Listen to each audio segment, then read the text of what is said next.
Hey, this is Josh Thompson, and you're listening to the Freight Train Podcast.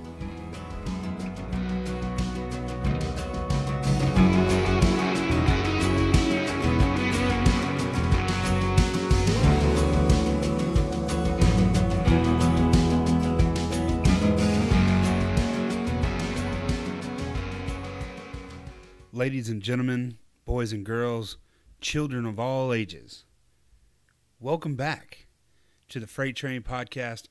I am your host, Rob Kane, and might I tell you, you are in for a treat today. This is lucky number episode 13. Why is it lucky, you ask? Well, number one, I was born on Friday the 13th, so I'm always a little partial to anything numbered 13. And second,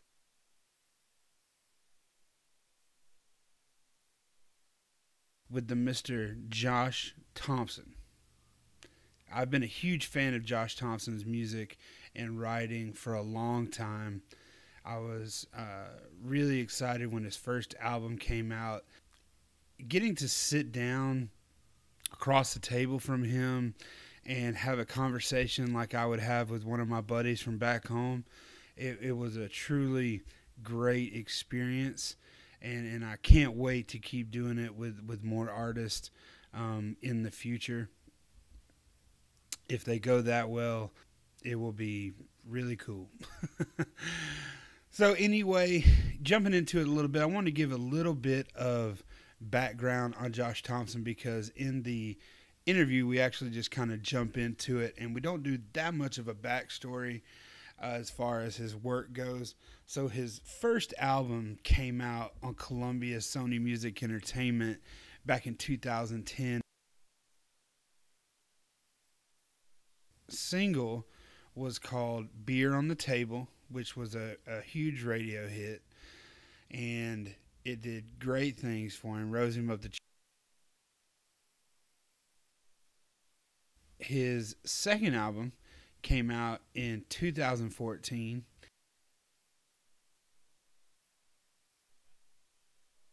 Show Dog Universal, that was Toby Keith's label.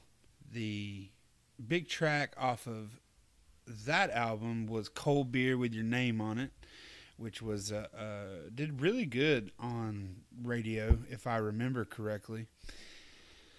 And it had a ton of great songs on that album as well. So that's a little bit about the release history for Josh Thompson.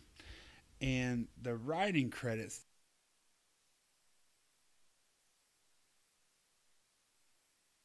I mean, he has written with anybody and somebody in Nashville. And, you know, to tell you the honest truth, Josh Thompson is one of the big guys to get in a room up in Nashville to write with.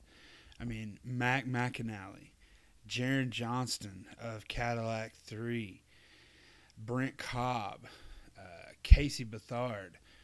There's tons of people that he has written with. David Lee Murphy, John Anderson, ton of people. So we get into that. I won't keep you much longer, but I wanted to give you a little bit of background on his album releases, because like I said, we didn't really touch on that in the interview. So without further ado, here's Josh Thompson. Hey guys, real quick, I want to talk about my friends over at BlueOtterPolarized.com. Are you looking for a new pair of shades? Well, go check out my friends at BlueOtterPolarized.com for the best sunglasses in the game. I myself like rocking the Cumberlands with the matte black finish. If you want to see what I'm talking about, again, go look at BlueOtterPolarized.com.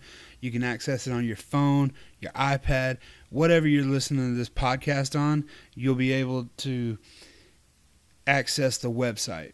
Again, it's BlueOtterPolarized.com. Otter like the sea animal, or the lake animal, or the river animal, whatever the hell kind of animal it is. BlueOtterPolarized.com. The best sunglasses in the game. Order them online. They have free shipping and free cords with any purchase of any style. Order right now. You don't like what you got, they have a 30-day free, no-hassle return policy. Go check them out. Again, it's blueotterpolarized.com. All right, we're rolling. Thank you for sitting here with me, Josh. Yeah, absolutely. Glad to have you in Winder, Georgia at the Jug Tavern Festival. Looking forward to hearing you play tonight. So, don't want to ask you all the same old shit that you usually get asked, so I hope I came up with some good questions. But first, in my intro, I gave a little bit about, or I talked a little bit about your first singles and coming out in 2009, and then the follow-up with Way Out Here in 2010. Mm-hmm. But take us on a little trip of being in Wisconsin and then making your way to Nashville. Just kind of briefly explain, how that happened, the progression. Yeah, well, I was born and raised in Wisconsin, and I was in my family was in the concrete business, so that's what I was doing. And music was never, other than listening to the radio, music was never like a part of what I did growing up. My family wasn't into it, but I loved old country. I loved Merle Haggard and George Jones, and I got a guitar for my 21st birthday and learned how to play it, and about 6 months after I got it, I could make 3 chords good enough to write a song. And I wrote my first song, and it was just kind of something that, like, once that happened, it was all downhill from there, I guess. And I couldn't stop writing songs. I couldn't stop, like, running to my truck and jotting down ideas. And so when I was about 25, I decided I was going to move to Nashville. So I did. I moved to Nashville, and I got a job finishing concrete, and just started playing writers' nights and meeting people and co-writing and doing all that. Sounds good. Yeah. So a couple other people I've interviewed, Cole Taylor, who I think you've written with before, he said that, something good that happens when you get to town is you kind of find your group of people that you start writing with. Did it happen the same way for you? Like, did you find a certain group of people and it started happening, or it was definitely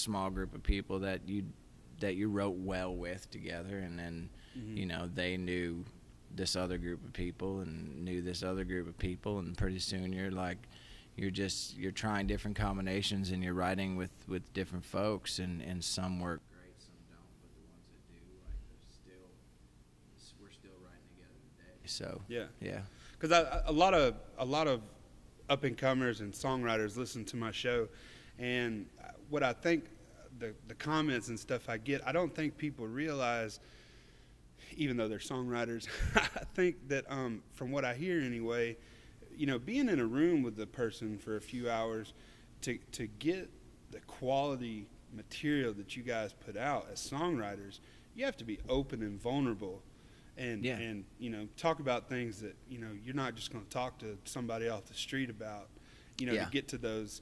So the point I try to get across to a lot of people is that when you go in as songwriters in these rooms and you form these group of people, they're not only your coworkers and your songwriters friends, but they're intimate friends, because they know aspects of your life that other people don't. Yeah, I mean they're they're therapists, really. I mean, if I've heard a lot of really detailed personal information in a songwriting session, but and that never leaves the room. It only is supposed to help the song, and you just take from it what you can. Yeah. So when you moved to town, I know your first record, you wrote all 9 songs on that record by yourself, right? There were no co-writes. No, there were. I co-wrote 9, and I wrote Sinner by myself. Oh, okay. Well, I'm sorry about it. I must have misread that. Yeah, just backwards. You're right. Well, that kind of good thing I can edit this, right? Kind of messes up my next question. Man, okay. Well, we'll skip to something else. So me not being a songwriter myself, I reached out to a couple friends of mine in Nashville because I wanted to ask you some questions from a songwriter perspective that hopefully you don't get asked all the time. And so my buddy Ray Fulcher, who I've also interviewed on this show, co-wrote 8 tracks on Luke Combs' new record that just came out. It's a good record to be on. Yeah. Well, the question he posed to you was, do you feel pressured to write towards what you think is radio friendly, or do you just write the best possible songs no matter what direction they go? I definitely don't intentionally write radio friendly. I've never had any success either targeting people specifically or specifically writing something that was for radio. In fact, the songs I've had the best success with, I just wrote to satisfy myself, really. You know, I wasn't trying to satisfy radio, and it just I think if you just set out to write the best possible song you can every day, you're going to have better quality. I think, you know, when at least for me, when I start targeting things, it just sounds generic and it doesn't feel right. So yeah, if I just set out to write the best song I possibly can, and you know, it'll find a spot. Cool. Well, speaking of radio friendly, your first #1 as a songwriter this year. Yeah. Any Old Barstool. Definitely wasn't trying to make a radio friendly song. Well, as I was walking up today, I was talking to one of your stage managers out there, and he said a good question to ask you would be, do you think that having a #1 single has affected your ego? No, definitely not. You know, because it's a scary place to be in, because if you never get another one, then you're a one-hit wonder songwriter. So it's a scary place. Yeah, I can imagine. You know, when he first said it, I was like, man, does this dude have a gripe with Josh? Maybe that's not the question. And then as I started thinking about it, I was like, you know what? This is to fuck around with Josh. Yeah, I don't know who it was, but I could probably guess. Wearing a little, wearing like the old golfer style cap. I didn't catch his name. Austin, I think. Austin, maybe. Yeah. But so I mean, you know, that was obviously a kind of joke, but you know, it has to be a weird feeling watching the song climb the charts and then eventually hit #1. Do you catch yourself always looking to see, you know, did we move up this week or anything like that? I don't watch it at all.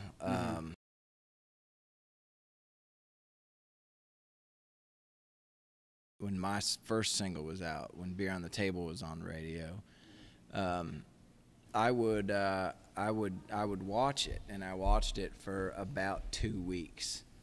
And I mean, if you are logged into the Mediabase chart, you can watch it literally by the second. Yeah. So you can literally see it move within minutes.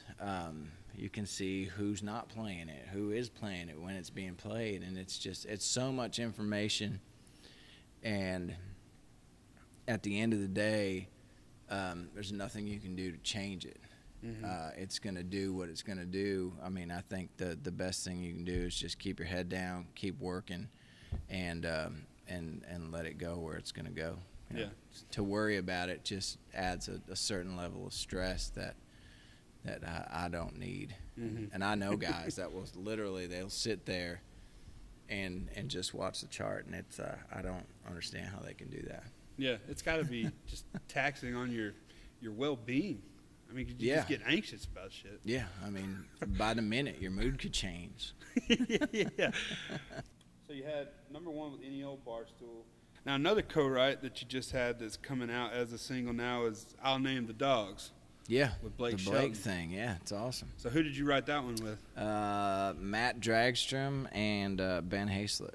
Matt Dragstrom, okay. Yeah. I've heard his name because he wrote Sippin' on Fire with Cole Taylor. Yeah. So, that's Drag, we call him. Drag? Yeah. Oh, Drag. So how did I'll Name the Dogs come about? I mean, because that's obviously a cool title, and then when you listen to it, just the back and forth of a relationship, I'd assume, right? Yeah, well, it's you name the babies and I'll name the dogs. It's literally the role that a man plays in naming a baby. Because guys want to name their sons like Blood Trail or Rainbow or Razor, and all names that would be great for a dog. Yeah, so, yeah. Yeah, I mean, it's kind of a quirky love song.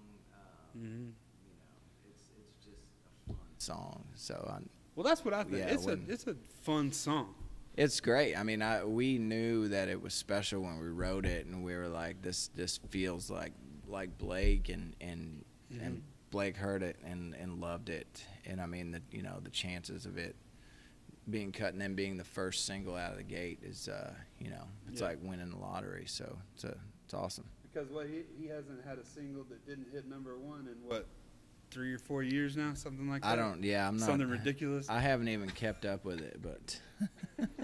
So, and I don't know if it happens the same way all the time, but can you because it sounded like, you're talking about I'll Name the Dogs, a fun song.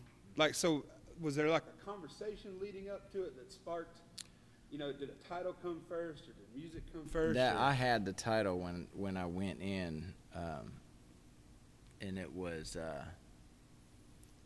I'll Name the Kids, and you name the dogs, and we ended up, or you name the kids, I'll name the dogs, and we ended up switching it to babies, because kids generally have names already. So and I said that title like a little bit because in my head it sounded like something Fair and Young would do. It just sounded too old, and they loved it. Really? And they about jumped out of the chair and was like, we're writing that. So it was like, cool. And we did it. Well, hell yeah. Well, now, jumping around a little bit, earlier we were talking about being radio friendly and writing toward radio friendly. And I think I consider your music, along the lines of, I guess, what people would call traditional country music. Most of it's steel guitars, a little fiddle here and there on stuff. Yeah. Without getting too in depth on it, why do you think country radio doesn't play quote unquote country music a lot? And I know it's kind of changing now with Stapleton and other people like that coming through, but me and my friends, your music was a big part of our when you came out 8 years ago, 9 years ago, and we still love your music. I mean, Changes is an amazing record, by the way. Congratulations on that. And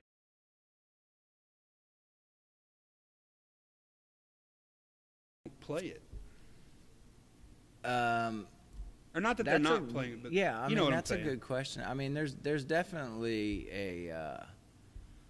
a portion of the industry, and it's not just radio, but it's radio and the industry combined that are ignoring, leaving out, the boys and girls that they want to hear that stuff. Yeah. I think something like Hank Jr. still today, you could go find some 18-year-old kids riding around and jamming it. 100%. Yeah, and so there's a lot of people that are hungry for that. I think it's a combination. Radio wants a certain thing, and the record labels aren't really giving them anything different. So that's just kind of the state it's in. But yeah, every once in a while when something breaks through, it breaks through. It's like Stapleton, like when Jamie Johnson did. It was like John Party's having some success. Yeah, Party. He's doing great, and his record is like super country. It's great. Yeah, 100%. Yeah. Justin Moore seemed to have some success. Yeah, Justin. I mean, Eric Church has got. He stays really rooted, and Yeah. That stuff is out there. It's just, you know. Yeah. Well, and today, you know, with Spotify and streaming and all that, you know, Yeah. radio isn't necessarily number one like it used to be, or at least terrestrial radio. Right. So, you know, there are other avenues for people to find music if they want to find the music, which is good for people who don't get played on the radio as much as they should. But Yeah. I've always thought that was a weird thing, and I always like to get, you know, artists' perspective on that who are deeper in the industry than I am, because it just baffles me. Yeah. I mean, you would think you would listen to the fans, and I think they're out there hollering for it, you know. Yeah. But well, I mean, you know, it's like you said, they're going somewhere else to get it, and it's easy to get there. You know, you can find, on those streaming places, you can find anything you want. I mean, what Jason Isbell's new record was called the Nashville Sound, and it was basically just a slap in the face. I mean, because it's not the fucking Nashville Sound, you know. So it's like a big FU to the industry in the front of his record. One more thing I want to ask is something that I think, when I listen to your music, I hear a guy who really lived the stuff that he's writing about. Because I think the one thing about the country music fan base is that they can feel I'm not going to say this right, the genuine feel of country music, right? Mm-hmm. So they know, the fan base as a whole knows if someone... They know if you're lying or not. Lying. Yeah. Thank you. My words got twisted.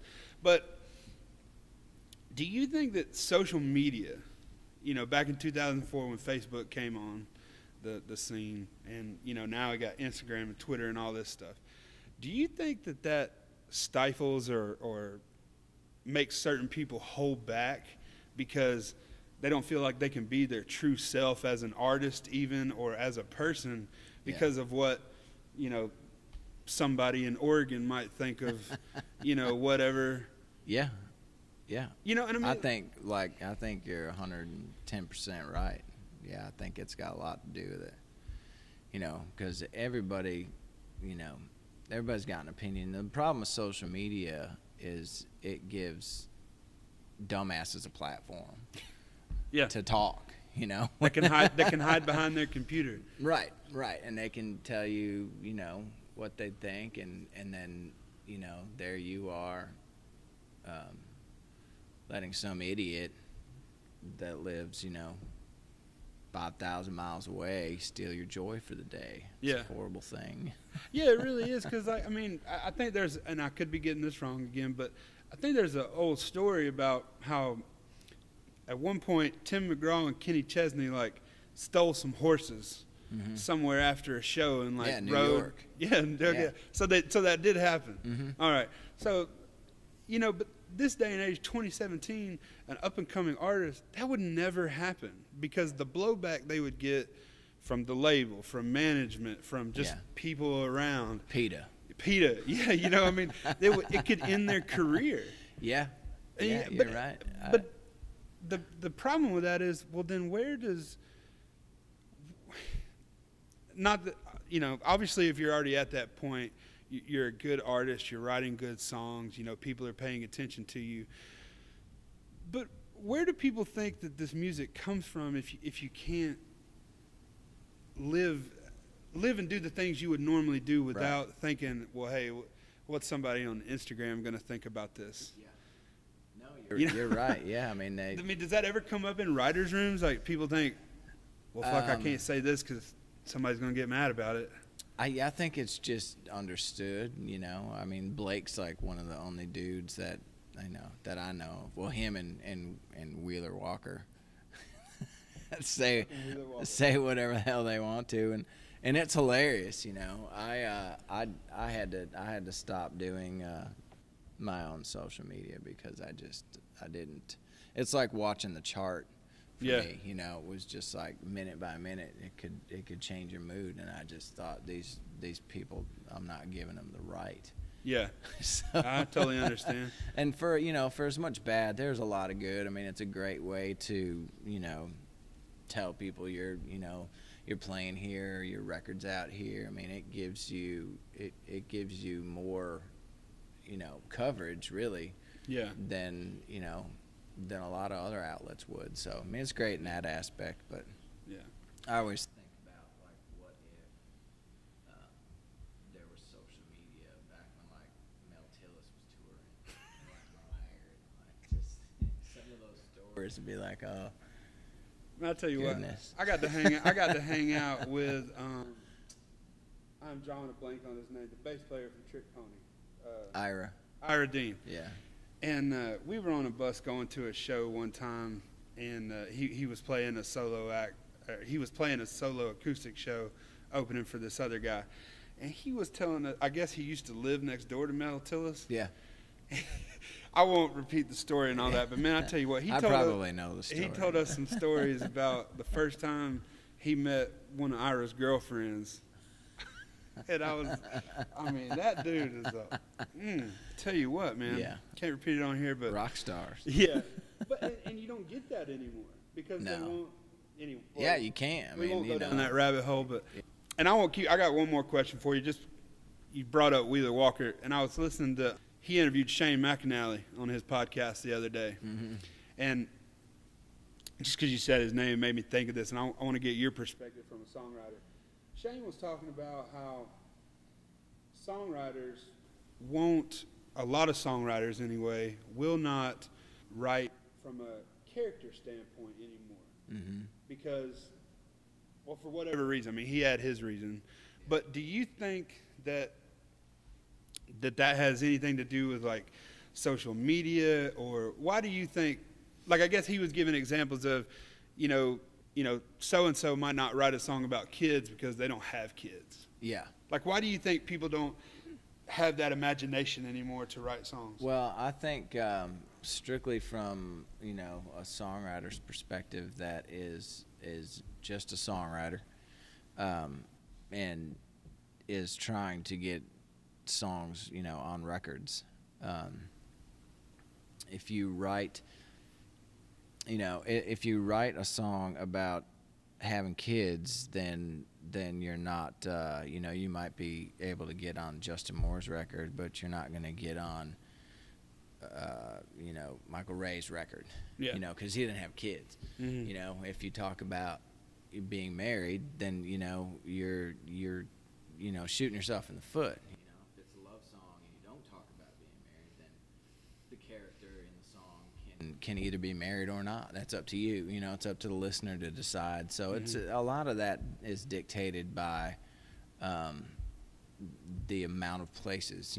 You're just trying to double the places that you can go with it. Yeah. So it's yeah. Because I think Shane was giving examples of, like, Conway Twitty. All his songs were cheating songs, but to anybody's knowledge, he never cheated on his wife. Right. It's just the songs that he sang. Yeah. And stuff like that.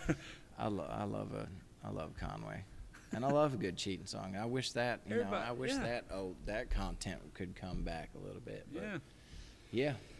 Well, man, I really appreciate you sitting down with me. Hope you have a good show tonight, and everybody, you can.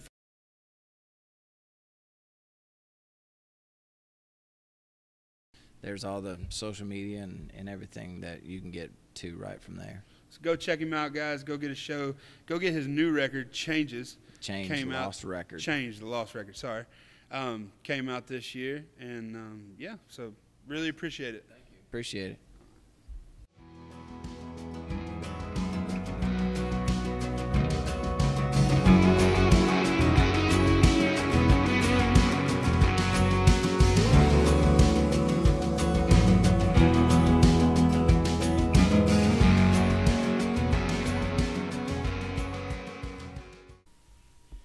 Guys, if you stuck around to the end of the interview, I want to say thank you very much for listening. I hope you enjoyed it. I'm really trying hard to bring very interesting people, up-and-coming artists, as well as established artists, to talk and get their view on country music. So if you have any suggestions on who you would like to hear, comments, or anything,